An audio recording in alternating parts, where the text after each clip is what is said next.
안녕하세요. 임플란트 타이거입니다. 최근 확산되고 있는 오미크론, 정말 남의 일이 아닌 것 같습니다. 과거에는 제 주위에 확진자가 아무도 없었지만 이제는 제 주위에도 확진자들이 늘어나고 있습니다. 그래서 저도 한번 혹시 걱정되어서 전문가용 신속 항원검사 받으러 다녀왔는데요. 다행스럽게 음성으로 나왔습니다. 정말 다행이지만 그래도 언제 어떻게 확진이 될지는 누구도 예측하기 어려운 상황입니다. 이런 상황에서 정말 많은 것들이 바뀌어가고 있습니다. 그 중에서 많이 궁금해하시는 이번 격리자에 대한 생활지원비 지원 기준 개편안에 대해서 한번 알아보겠습니다. 자, 여기 질병관리청에서 발표한 보도자료인데요. 전체적으로 많은 부분들이 바뀌었습니다. 동향이나 현황, 그리고 전문가용 신속 항원검사, 마지막에 이번 격리자 생활지원비 지원 기준을 개편하겠다 하는 내용을 담고 있습니다. 결론부터 말씀드리자면 이제부터 한 사람당 생활지원비는요 10만 원만 지급합니다. 그러니까 하루당 2만 원, 5일 동안 해서 10만 원을 지원하는 것으로 하고요. 두 사람 이상일 경우에는 15만 원 정액 지원합니다. 그러니까 4인 가구다 하더라도 15만 원까지만 지원하고 그 이상 지급하지 않는다. 여기에 직장 다니시는 분들 유급휴가비 하루 지원 상한액 지원 기준을 다시 조정했습니다. 그동안은 7만 5천 원이었는데요.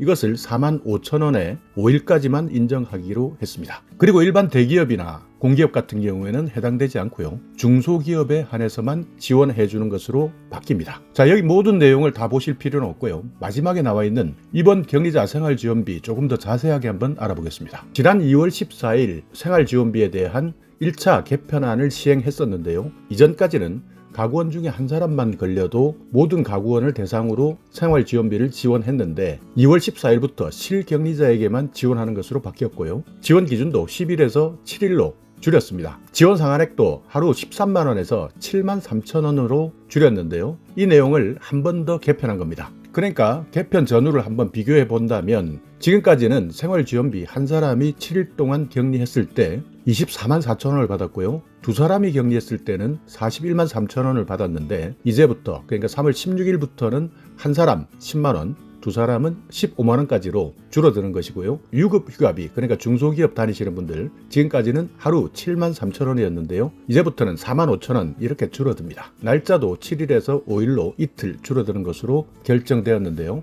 만약 3월 16일 이후부터 입원이나 격리 통지를 받았다면 이때부터는 한 사람 24만 4천 원이 아니라 10만 원으로 바뀌는 것이고요. 두 사람일 경우에는 15만 원으로 바뀌는 겁니다. 그러니까 지금까지는 한 가구 내에 격리자 수나 격리 일수 이런 여러 가지 여건을 감안해서 차등해서 지급했었는데요. 이제부터는 격리 일수에 관계없습니다. 그러니까 하루에 2만 원씩 해서 5일을 드리겠다. 정액제로 지원하겠다. 그러니까 두 사람 이상 격리했을 때 그러니까 세 사람도 마찬가지, 네 사람도 마찬가지 50%만 가산해서 가구당 15만 원입니다. 그러니까 두 사람이나 세 사람이나 네 사람이나 한 가구를 이루고 있다면 15만 원까지 정액 지원해준다. 그러니까 따로 몇 사람이냐를 계산할 필요가 없어지지만 실질적으로 생활지원비에는 크게 도움될 것 같지는 않습니다. 근로자도 마찬가지 4만 5천 원으로 인하했는데요. 이것도 토요일, 일요일까지 제외시켜서 딱 5일분만 지원해드리겠다. 이렇게 바뀌었으니까 3월 16일부터 적용되시는 분들은 잘 참고하셔야 됩니다. 그리고 소상공인, 그러니까 자영업자 같은 경우에도 유급휴가 비용을 중소기업 기준으로 지원해드립니다. 그러니까 하루 4만 5천 원 곱하기 5일